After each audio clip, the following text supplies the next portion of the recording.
A ver cómo será la economía mundial de aquí a un par de años, en 2026. Un nuevo informe dibuja un futuro, bueno, bastante complejo, la verdad, marcado por tres fuerzas gigantescas. Hoy vamos a desgranar esa previsión para entender qué significa realmente. Venga, vamos a ello. Esta es la pregunta del millón, ¿verdad? Y claro, para responderla no sirve de nada sacar la bola de cristal. La clave está en entender esas corrientes de fondo, esas megatendencias que ya están moldeando lo que viene. Y este análisis se centra precisamente en eso, en ir al meollo de la cuestión. A ver, que quede claro, predecir el futuro es imposible, pero analizarlo, eso sí que se puede. Lo interesante de este informe es que intenta olvidarse del ruido del día a día y se enfoca en tres fuerzas, pero tres fuerzas de las de verdad, de las que son tan potentes que, para bien o para mal, van a marcar el camino de la economía. Y al final, todo se puede condensar en esta frase. Esta es, digamos, la tesis principal, el corazón del informe, que 2026 va a estar bajo la sombra de la política de Trump, la revolución de la inteligencia artificial y el peso cada vez mayor de la deuda de los países. Ojo, tres gigantes que lo van a condicionar absolutamente todo. Venga, pues vamos a meternos con estas tres sombras una por una. Vamos a ver qué presión están metiendo de verdad sobre la economía mundial. Es que si lo pensamos, cada punto genera una tensión enorme. Por un lado, la incertidumbre política en Estados Unidos, con la amenaza de nuevos aranceles y presiones a la Reserva Federal, un lío.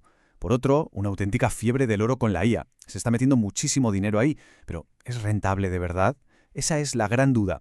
Y para rematar, los déficits públicos que están por las nubes y obligan a los gobiernos a pedir dinero cada vez más caro. Y claro, eso presiona los tipos de interés para arriba, para todos. Vale, con estas tres fuerzas ahí, presionando, ¿cuál es el escenario más probable? Pues aquí es donde el informe, como se suele decir, se moja. Nos da su pronóstico central, el que ve más factible para 2026. Y no solo se moja, sino que le pone números. Fijaos en las probabilidades. El resultado es bastante claro, ¿no? Hay un 75% de posibilidades, que es muchísimo, de que vayamos a un escenario muy específico. Las otras dos opciones se quedan muy atrás. O sea que es una apuesta bastante fuerte por un camino muy concreto. Pero, ¿qué es eso de desaceleración controlada? Pues básicamente es la definición de un aterrizaje suave. La economía mundial, con Estados Unidos y China a la cabeza, va frenando poco a poco, pero sin pegarse el batacazo. Y mientras, Europa, que iba más rezagada, empieza a despertar, a coger un poco de ritmo. A ver, los detalles aquí son súper importantes. Si Estados Unidos y China se enfrían, ¿qué pasa? Pues que la Reserva Federal tendría que bajar los tipos de interés para animar un poco el cotarro. Pero ojo, como en la eurozona la cosa empieza a ir mejor, el Banco Central Europeo no tendría ninguna prisa por bajarlos. ¿El resultado de todo esto? Pues sería un ambiente con menos tensiones comerciales y unos mercados que en general se mantienen bastante estables.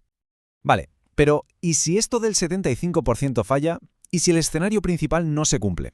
Pues el informe también se pone en esa situación y plantea dos alternativas, dos comodines, por así decirlo, que podrían darle la vuelta a la tortilla. Y lo más interesante es que los dos dependen de una única cosa, la inteligencia artificial. Y aquí los tenemos. Son la cara y la cruz, dos futuros totalmente opuestos. Al final, la clave es si toda esa millonada que se está invirtiendo en IA sirve para algo o no. Si resulta ser una burbuja, pues la tecnología decepciona, el crecimiento se para en seco y los mercados se hunden. Pero si es un boom, entonces la IA dispara la productividad, el crecimiento se acelera, la inflación se controla y se desata el optimismo. Un escenario completamente distinto. La conclusión, por tanto, parece bastante clara, ¿no? Aunque lo más probable es ese aterrizaje suave, la IA se ha convertido en el gran interruptor, el que lo puede cambiar absolutamente todo. El futuro de la economía mundial, en gran medida, depende de si ese interruptor se queda en on o se pone en off. Pero claro, estos escenarios no ocurren en una burbuja. Hay un montón de factores externos, de esos que llaman cisnes negros, que podrían aparecer de la nada y cambiar las reglas del juego por completo. Así que toca mirar el radar de riesgos. Para ordenarlos un poco, el informe los divide en dos grandes grupos. Por un lado, los geopolíticos y macroeconómicos, que son cosas como, guerras, crisis de deuda o el impacto del cambio climático. Y por otro lado, los que son puramente financieros, que si estalla una burbuja, que si hay una crisis de confianza, problemas en la banca. Si miramos la lista de riesgos geopolíticos, la verdad es que es larga y da un poco de respeto. Hablamos de la sostenibilidad de la deuda, de una posible crisis inmobiliaria gorda en China, de los costes cada vez mayores del cambio climático, del peligro de ciberataques masivos o de un conflicto que haga que el precio de la energía se dispare. Cualquiera de estas cosas, una sola, podría mandar todas las previsiones al traste.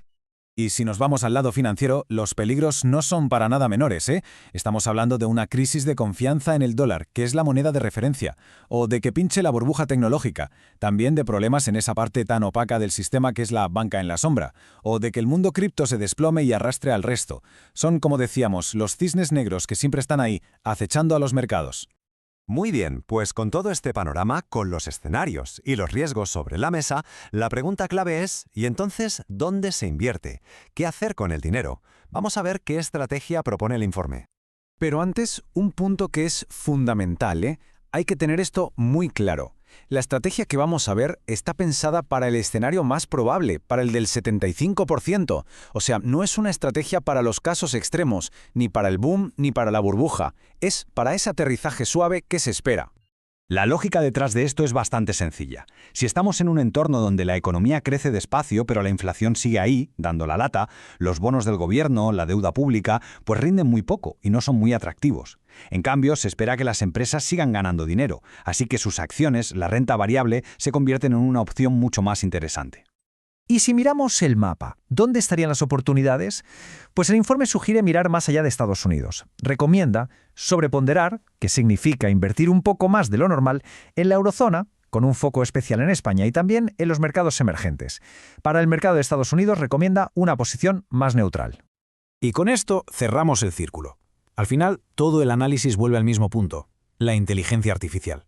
Es el gran factor que lo puede cambiar todo, para bien o para mal. Así que la gran pregunta para 2026 no es tanto si la IA va a transformar la economía, sino cómo lo va a hacer. Bueno, llevamos meses, ¿qué digo meses? Años, hablando de sequía, de restricciones, y de repente el cielo en España se ha abierto. Hemos pasado de mirar con preocupación los embalses casi vacíos a estar muy pendientes de las alertas por lluvias intensas. Pero, a ver, ¿qué significa realmente este cambio tan drástico? Vamos a intentar entenderlo a fondo. Para entender qué está pasando hay que mirar aquí. Esto que vemos es básicamente el motor de todo. Una masa de aire polar inmensa que está, como quien dice, aparcada sobre la península. Es esta configuración la que está actuando como un imán para las borrascas, atrayendo una detrás de otra y, claro, cambiando por completo el tiempo que tenemos.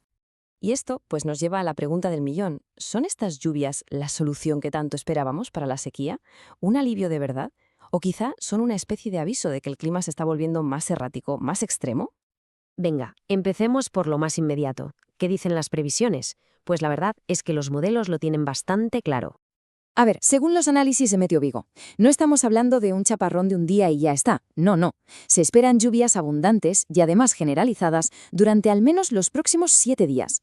Y ojo, que es posible que este patrón de inestabilidad siga con nosotros incluso más allá de una semana. Es que la forma en que lo dicen los expertos es muy gráfica. Esta frase de Meteo Vigo lo resume a la perfección. El sistema que nos está trayendo toda esta agua es potente, es persistente y no tiene pinta de que se vaya a marchar pronto. Vale, ya sabemos lo que va a pasar. Ahora vamos a la siguiente pieza del puzzle. ¿Por qué está pasando esto? O sea, ¿cuál es la mecánica, la ciencia que hay detrás de todo este temporal? Aquí tenemos a los dos protagonistas de esta historia. Pensemos en el frente polar como si fuera una gran autopista en la atmósfera. Y resulta que ahora mismo esa autopista pasa justo por encima de nosotros. Y claro, por esa autopista circular las borrascas, que son como los coches. Esta entrada marítimo polar es precisamente eso, un flujo constante de borrascas que vienen del Atlántico, cargadísimas de aire frío y de muchísima humedad. Así que la combinación es perfecta. La autopista bien colocada y un tráfico de borrascas que no para. La receta ideal para lo que estamos viviendo. Muy bien, pero ¿cómo se traduce todo esto en el dato que más nos ha preocupado últimamente? Vamos a ver cómo están nuestras reservas de agua. Para esto nos basamos en el último informe de la Comisión de Adversidades Climáticas, la COPAC. El titular es este. La reserva hidráulica peninsular está de media al 56,1% de su capacidad. La verdad es que a primera vista es una cifra que transmite bastante optimismo. Y este gráfico lo deja clarísimo. Ilustra la magnitud de la recuperación. El nivel que tenemos ahora no es solo más alto que el del año pasado, es que supera, y con creces, la media de los últimos 5 y 10 años. Desde luego es una mejora sustancial y sobre todo muy necesaria.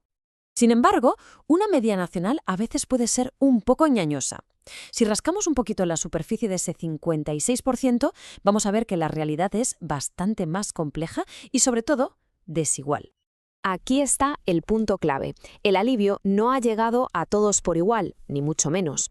Mientras las cuencas internas de Cataluña están rozando el 85%, otras como la del Guadalquivir todavía no llegan ni a la mitad. Y el caso más dramático, sin duda, es el de la cuenca del Segura, que sigue en una situación crítica, con apenas un 26,4% de sus reservas. Esta desigualdad es uno de los grandes retos, porque, claro, complica muchísimo la gestión del agua en todo el país. Esta disponibilidad de agua tiene un impacto directísimo en uno de los sectores más estratégicos que tenemos. Vamos a ver qué suponen estas lluvias para el campo. Pues aquí las noticias son muy buenas. El informe COPAC prevé un aumento general del rendimiento para los cereales de secano. Y hablamos de incrementos espectaculares, ¿eh? Un 22% más para el trigo blando y hasta un 31% para la cebada. Se superan con creces los rendimientos del año pasado y también las medias históricas. Bueno, hemos visto la previsión, la ciencia que hay detrás, cómo están los embalses y el impacto en la agricultura. Con todo esto ya sobre la mesa, vamos a intentar llegar a un veredicto. Podemos decir que se ha acabado la sequía. Esta comparativa visual es potentísima. A la izquierda, el mapa de hace un año, lleno de tonos naranjas y rojos de déficit de lluvia. A la derecha, el mapa actual, donde dominan los verdes que indican superávit. El cambio en solo 12 meses es innegable. Pero claro, la lluvia que cae ahora no borra de un plumazo un déficit que se ha ido acumulando durante mucho tiempo. Para evaluar la situación a largo plazo, lo que se llama la sequía meteorológica, necesitamos una herramienta algo más sofisticada. Y esa herramienta es esta, el Índice de Precipitación Estandarizado, o SPI. Dicho de forma sencilla, lo que hace es comparar la lluvia que ha caído en un periodo de tiempo, por ejemplo, 12 meses, con el registro histórico de ese mismo periodo. Así sabemos si estamos por encima, por debajo o en la media. Antes de ver el mapa, vamos a entender la leyenda. Es fácil. Los tonos amarillos y naranjas nos dicen que hay condiciones de sequía. Cuanto más oscuro, más intensa. Y los verdes y azules, pues todo lo contrario, que han sido periodos más húmedos de lo normal. Y aquí está la clave de todo el asunto. Este mapa del SPI a 12 meses nos revela algo crucial. A pesar de toda la lluvia de las últimas semanas, hay zonas muy amplias del noreste y del centro de la península que todavía arrastran una sequía meteorológica de moderada a severa. Esto demuestra que la recuperación total no es tan fácil. Una cosa es llenar los embalses, que es una gran noticia, y otra muy distinta es revertir un déficit de lluvia que llevamos acumulando meses o incluso años. El problema de fondo, el de la sequía a largo plazo, sigue ahí. Y esto nos deja con la reflexión final. Hemos pasado de un extremo a otro en muy poco tiempo. La pregunta que queda en el aire es si este episodio de lluvias tan intensas es solo un alivio temporal, que por supuesto es bienvenido, o si por el contrario es un aviso de lo que nos espera. Un clima de mayores contrastes, más inestable y en definitiva mucho más difícil de gestionar.